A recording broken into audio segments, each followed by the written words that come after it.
The Fantastic Chimp. There was this man who worked at a sanctuary for chimpanzees in Florida. He used to be a night watchman for a company that made RFID chips for pets. Some veterinarians would put them in, but not others.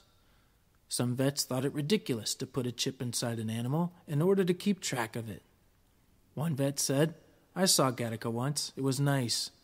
And then he railed on about people treating people and pets as products.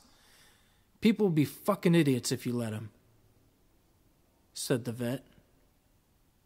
The former night watchman, Larry, remembered a friend who took empty pill cases and filled them with candy, but didn't go further with the project.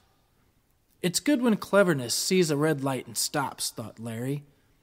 But his drive to make something amazing dimmed that light so that he could see behind the warning clearly.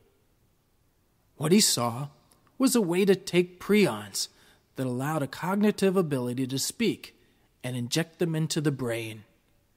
In the sanctuary, there was a chimp who loved to watch television. Her name was Stacy, and she watched soaps and infomercials and sometimes talk shows. Her mate had passed away a few years prior, and she mainly kept to herself. Larry would sit with her, watching TV from the floor every night while she sat in the comfortable chair. Larry stirred about every night, trying to figure out a way to inject this chip of prions into her head without much fuss. He didn't want to hurt her, and was afraid his curiosity would end up killing her.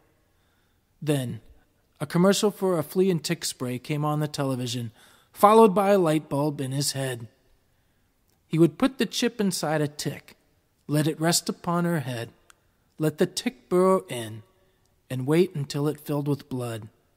Then, he would squeeze the tick, deflating its body like a turkey baster, with the blood and the chip rushing into the chimp's head to be delivered into the brain.